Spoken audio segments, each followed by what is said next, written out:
All right, hey everybody, Mark Burgess here, Big East Bass Fishing. Thanks for checking out another video. I really do appreciate it. And the channel's getting there thanks to you. Okay, so if you're a new viewer, do me a solid and just hit that subscribe button. It would really help a lot.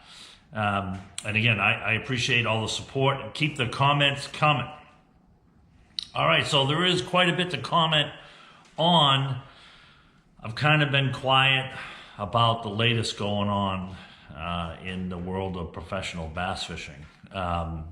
Most notably on the Bassmaster side of things. It's either one or the other, right? Drama with MLF. Now, lately, the last couple of weeks, the drama has been on the bass side of things. You probably have already heard and seen a bunch of videos on it about what happened last week at the St. Johns River. First and foremost, congrats to Bill Lowen on his second Elite Series victory, the Blue Trophy. I know Bill, good dude, solid, well-deserved. 20 years on the Elite Series, okay? If you can hang in there that long, you're doing something right, okay? And he's definitely doing something right. And it's always good to see a good guy win, right? So, you know, that's the positive side. As I'm sitting here speaking to you, I'm guessing the weigh-in's about to start on Okeechobee, where Brandon Polinick, another good dude, started in 2011 on the Elite Series, a year after my last season on the Elite Series, which was 2010. Seemingly running away with it, and will most likely win. Don't know if he's going to get another century belt. But it was certainly an opportunity for him.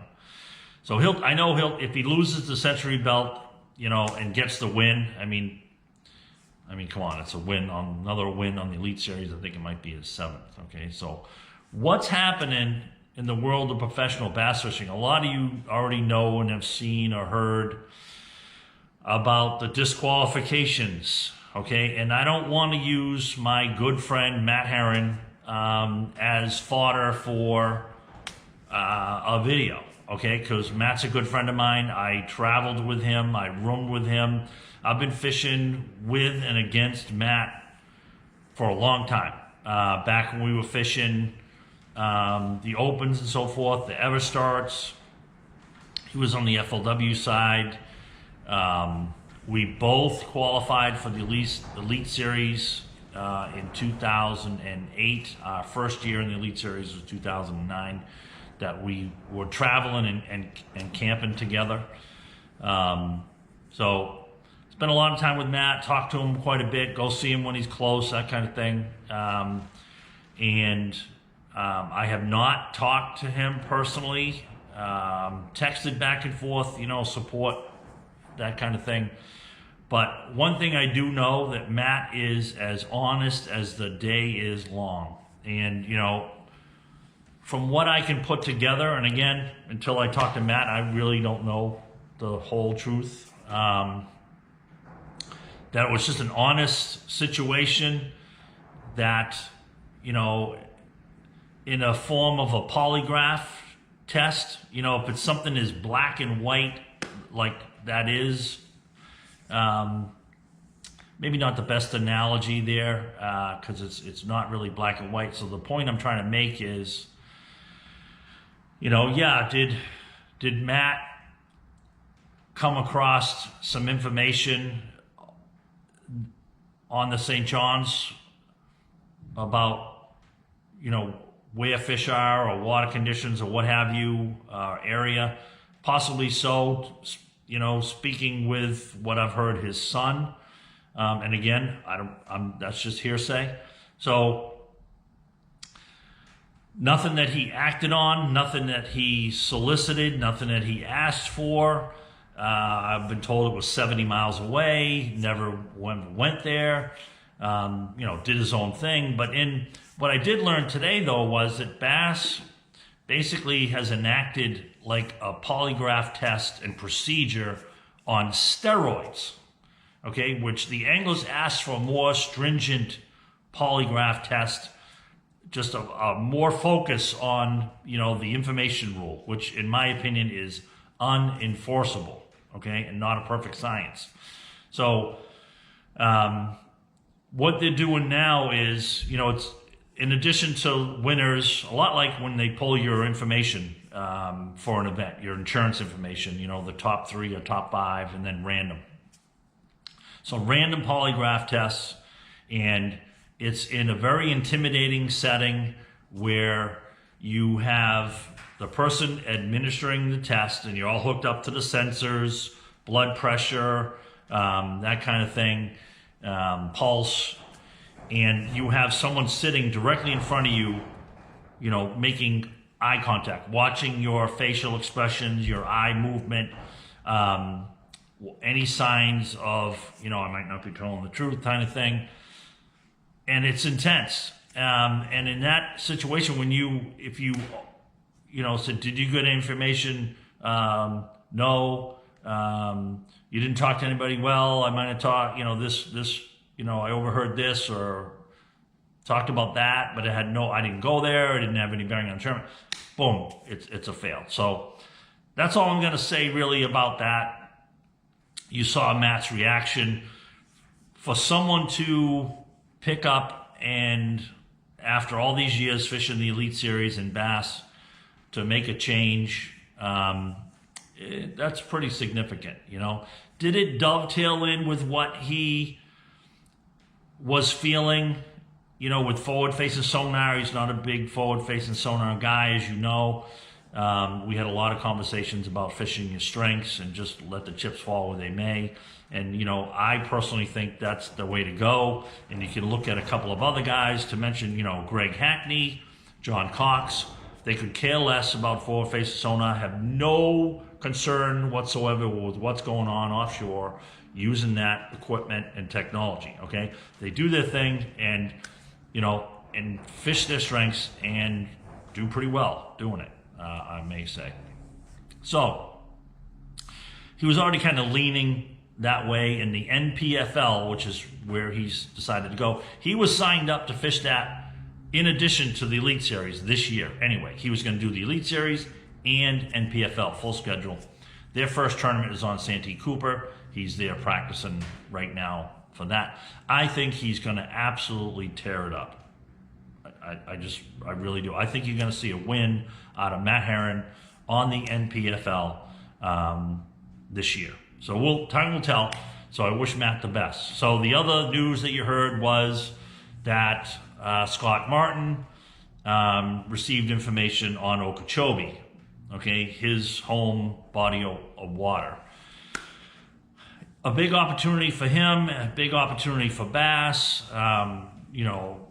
content-wise, marketing-wise, they would have been with him every day, good, bad, or indifferent.